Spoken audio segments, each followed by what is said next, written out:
Welcome back to the Southern Republican presidential debate. We're in Charleston, South Carolina tonight. Gentlemen, we're running out of time. Time flies. I wish we could stay all night.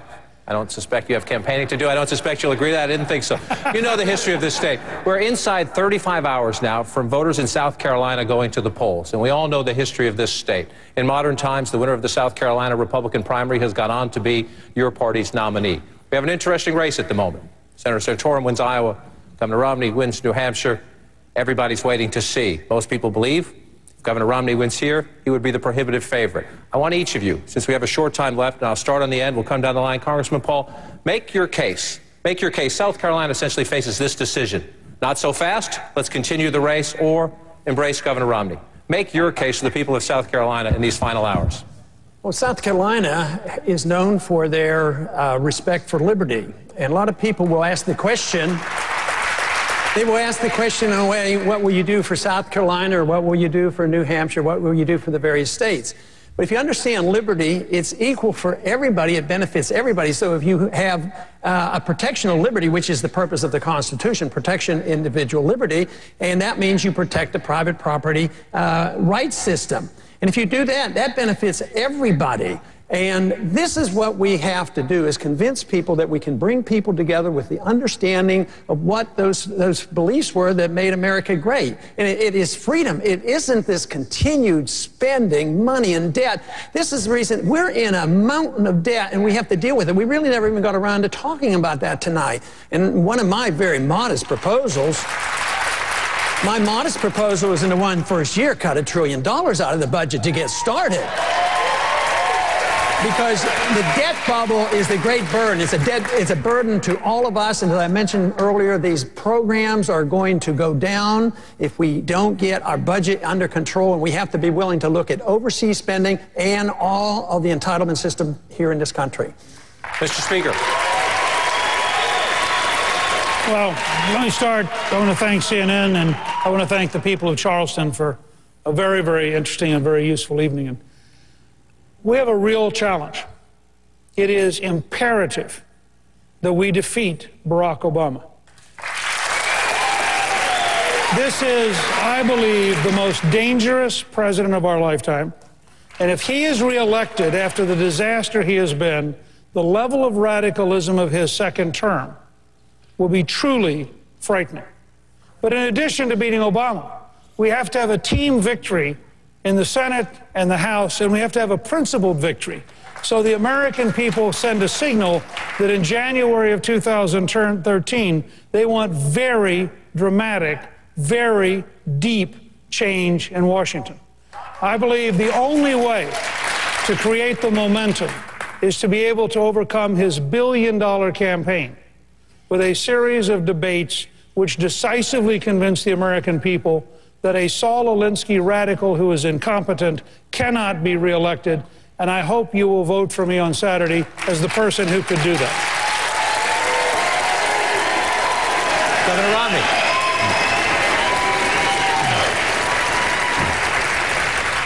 I agree with a lot of what these last two men have just said. I think this is an absolutely critical election.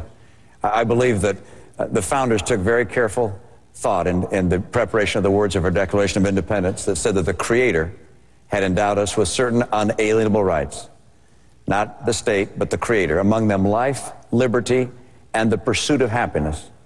And by virtue of those words, the pursuit of happiness, this became the place on the planet where we were able to pursue our dreams as we might choose. People came here from all over the world wishing to pursue happiness in their own way.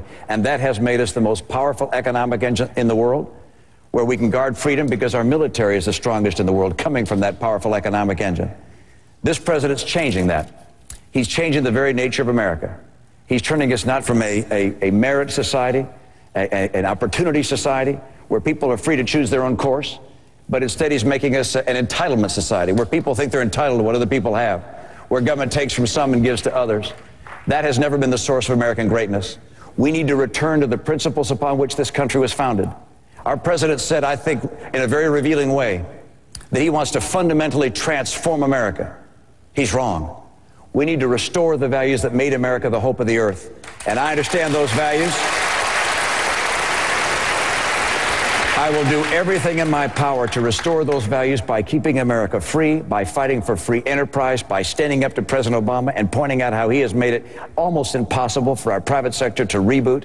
I will get America working again. I will defeat Barack Obama and keep America as it's always been, the shining city on a hill. Thank you. Senator Santoro. I agree with Governor Romney 100% in what he said about what the stakes are. Question is, who's the best person to take on President Obama? I would make the argument that a conviction conservative who has a clear contrast with President Obama on the most important issues of the day is the best person. Someone who has a clear contrast on health care, a clear contrast on global warming, a clear contrast on the Wall Street bailout. We'll talk about the one issue, that huge issue in the last couple of years where government has come in and taken over, and both Newt and Governor Romney have supported that. We need someone who not only says now they're going to stand up for conservative principles, the big issues, but someone who has a track record of doing so and winning. I'm the only one in this race that's ever defeated a Democratic incumbent. I did it for the Congress and I did it for the Senate. We're the only people in this race that actually has won a swing state. And I did it because I have a plan like I outlined today. I come from those states. I come from the background. I come with the working class and strong credentials, not just with a plan, but with the character that fits in with exactly the voters we need. Those Reagan Democrats in Pennsylvania and Ohio and Michigan and Indiana and Wisconsin, those are the votes and those are the states. You want to win? Elect someone who can win in the states we have to win and draw the clear contrast with President Obama. South Carolina, you've been told in the past you got to settle for a moderate because they can win. And you said when the last time we had a situation like this in 1980, you said, no, we're going to take the strong conviction conservative.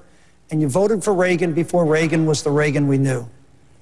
Vote for the one who can do the job that America needs. Vote for me.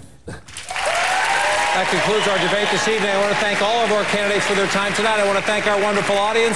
We also want to thank the people of South Carolina. I do it for CNN. I know the candidates do as well.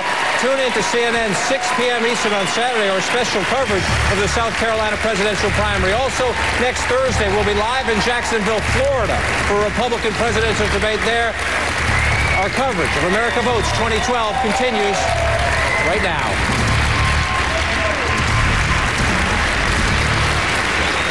And welcome back to this special edition of 360 here at the North Charleston Coliseum. I'm Anderson Cooper. What a night. Electric. Right off the bat, the four remaining Republican candidates for president have just finished a very fiery debate. There were some awkward moments for Mitt Romney on his taxes. Sharp exchanges as well between Rick Santorum, Newt Gingrich, and Governor Romney over their respective accomplishments. A tough back and forth over legal immigration, and Speaker Gingrich angrily denying he asked his second wife for an open marriage. That was the fiery start of this debate. The candidates right now are, well, with their family members. Soon will be greeting supporters here on the stage.